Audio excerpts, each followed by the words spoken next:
Hi மக்களே, Sunday mini vlog பார்த்தலாமா? காலையில் எழுந்தது லேட்டு. சரி சண்டே தானே அப்படின்னு கொஞ்சம் நல்லாவே தூங்கியாச்சு. எழுந்து வந்து டீ போட்டு வந்து உட்காந்தேன். அது முன்னாடி இந்த மீன் வந்து என் மடியில் ஏறி உட்காந்துக்குச்சு. சரி அதை கொஞ்சம் கொஞ்சிட்டு நானும் அவரும் கொஞ்சம் நேரத்தில் வெளியே போயிட்டோம். ஏதாவது மீன் வாங்கிட்டு வரலாம், அப்பு வேறு வீட்டில் இருக்கான் அப்படின்ட்டு. அப்படியே கொஞ்சம் ஐடி கார்டு ஒர்க் இருந்துச்சு, அதை பார்த்துட்டு அப்படியே வந்தோம். பயங்கர வெயிலாக இருந்துச்சு. சரி பதனி குடிக்கலாமா அப்படின்னு இவர் சொன்னார். சரின்னு எனக்கும் ஆசையாக இருந்துச்சு. 100 ரூபாய்க்கு பதனி ஒரு பாட்டில் வாங்கிட்டேன். ஏன்னா அப்பு நல்லா சாப்பிடுவான், அவனுக்கு ரொம்ப பிடிக்கும், நிஷாந்துக்கும் ரொம்ப பிடிக்கும். இருந்தாலும் நிஷாந்த் இப்போ இங்கே இல்லை, காலேஜில் இருக்கிறதுனால அப்பு மட்டும்தான் வீட்டில் இருக்கான். அதனால் 100 ரூபாய்க்கு அவனுக்கு ஒரு பாட்டில் வாங்கியாச்சு. வாங்கி பேக்கில் வச்சுட்டு இவர் சொன்னார், எனக்கு தாகமாக இருக்குது, நம்ம இங்கேயே குடிச்சிக்கலாம் அப்படின்னு சொன்னார். சரி நானும் அவரும் மட்டையில் குடித்தோம். இது வரைக்கும் நான் மட்டையில் எல்லாம் இந்த மாதிரி பதனி குடித்ததே இல்லை. அவர் குடிச்சிட்டு வச்சுருந்த மட்டையிலே நானும் வாங்கி குடிச்சிக்கிட்டேன். நல்லா தான் இருந்துச்சு. இந்த வெயிலுக்கு சூப்பராக இருந்துச்சு குடிக்கவும். இந்த பதனியை வாங்கி இங்கேயே குடிக்கிறத விட நம்ம அதை வாங்கி கொண்டு ஃப்ரிட்ஜில் வச்சு குடிக்கும்பொழுது செம்ம டேஸ்டியாக இருக்குங்க.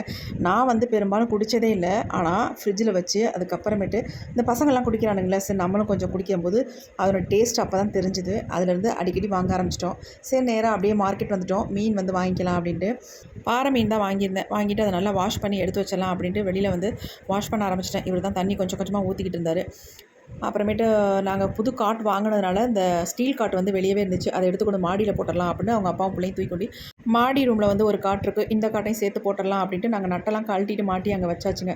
நம்ம வெளியே கிளம்பணும் அப்படின்னாலே சீப்பை தேடுவோம், ஹேர் பின் தேடுவோம், பூ வைக்கிறதுக்கு, பின் குத்துறதுக்கு தேடுவோம், ஹேர் பேண்டு தேடுவோம். அதனால் அதை கொஞ்சம் எக்ஸ்ட்ராவே நான் வாங்கி கொண்டு வந்து வீட்டில் வச்சுட்டேன்.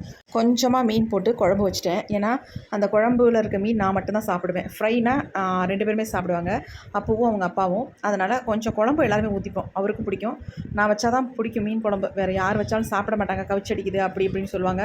அது மாங்காய் போட்டு வைக்கணும்னு சொல்லுவாங்க, அப்போ தான் அவருக்கு ரொம்ப பிடிக்கும். அதனாலேயே பெரும்பாலும் எங்கேயாவது மாங்காய் கிடச்சிதுன்னா தேடி பிடிச்சி வாங்கி போட்டு வச்சுருவேன்.